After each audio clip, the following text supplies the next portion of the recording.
Hey, it's Tony. I just wanted to talk to you a little bit about nutrition and about how I like to teach fundamental nutrition for our clients and for people who are really focusing on weight loss, especially, but any type of changes. Couple things. First of all, this is not a perfect diet plan. There are a lot more in-depth strategies out there, but what I have found is that a good plan that you will actually do is better than the perfect plan that you won't. So another disclaimer here, I read a lot, I learn a lot. So if I steal one of your lines or one of your phrases or something that you've written in a book, please let me know in the comments. I will absolutely give you credit for it. So what we know is that there are thousands of nutrition strategies out there. There are thousands of diet books. There are a lot of things out there that work, at least for a little while, at least for some people.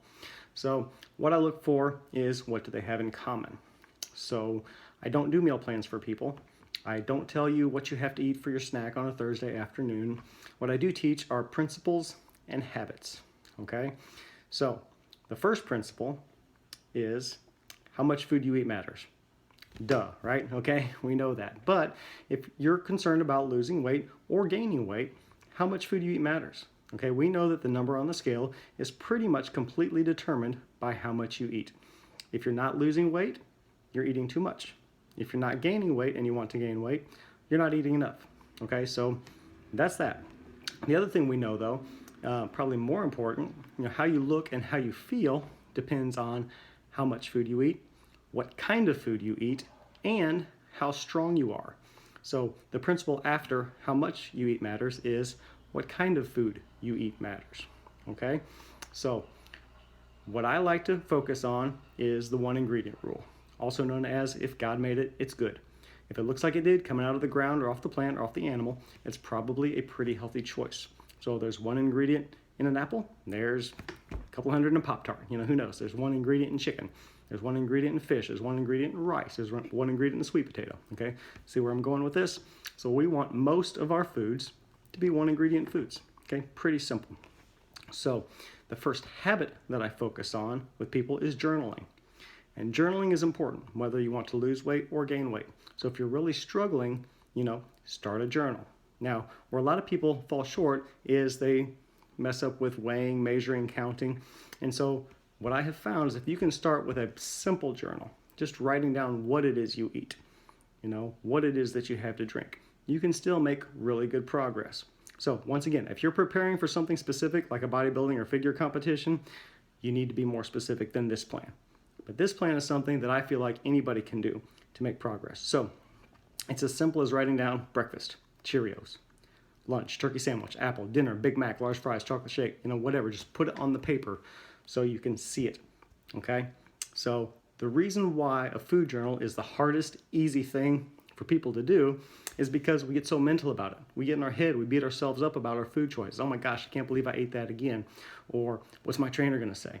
And to be honest with you, trainers historically have done a terrible job of not beating people up over what they have to eat. So if you're going to be good at this, if you're going to do a good job with your journal, you and I have to agree that there is no morality in food, okay? You're not a good person because you ate broccoli. You're not a bad person because you had a donut. Your food is either taking you closer to or further away from your goal. That's it. And it tastes pretty good along the way. So what you have to do is realize we just need to put it on the paper so we can analyze it. So if weight loss is part of your goal, and the last week you didn't lose any weight, but you didn't gain any weight, and you didn't write anything down, we don't know what to do differently, okay? But if you did write it down, we can take a look at your journal.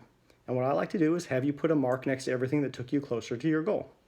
So, whether that's, oatmeal for breakfast here, I had an apple here, I had a, grilled chicken here, put a mark next to everything that took you closer to your goal. And then circle everything that took you further away from your goal, whatever that is on your sheet. And then count how many circles are on your week. So if you count your circles, you have 13 circles on your week, you didn't lose any weight, then next week let's try to have less than 10.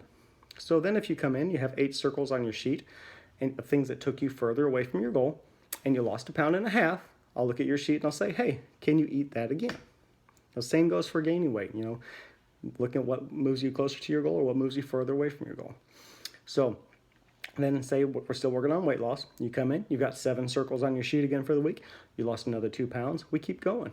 You come back in, you have 11 circles on your sheet, and you didn't lose any weight.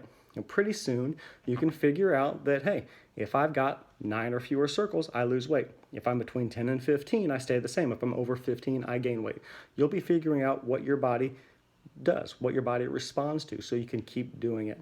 Pretty soon, you can start planning some of those circles. You can say, hey, Tuesday nights, I'm going to Los Bravos. I'm having chips and salsa. Might have a drink. Friday nights, bonefish, bang bang shrimp. Sunday afternoon, get together with family. Might have some pie, whatever. There's 3 circles on my week. I don't have to feel bad about them because it's part of my plan. And I know if I only have 3 or 4 more circles, I'll still progress toward my goal. So as a grown-up human being, you should never feel guilty about a food that you eat. Okay? But you should know how it fits into your plan. And so if you're journaling, if you're tracking, if you're watching how your body responds, then you can make those adjustments. So here's what I would encourage you to do. First, get clear on what you want. Get clear on the goal, what you're trying to do. And then start with a very simple journal. Just write down what it is you have to drink, what it is you have to eat. Just put it on the paper. Chart your progress after a week. Analyze what you had to eat, what things took you closer to your goal, what things took you further away. Make adjustments and keep going. Okay, so once again, this is not the type of strategy to help you get ready for a bodybuilding show. There are more detailed, more specific plans out there. But what I have found for most people that are just trying to lose a little bit of weight, trying to get in better shape, this is a great first step. So if you'd like help getting some more details specific to you, I'd be happy to help. But feel free to share this video. Feel free to post comments or questions below. I'd love to know what you think. So hopefully this helps you get started, and let me know if there's anything else I can do. Thanks.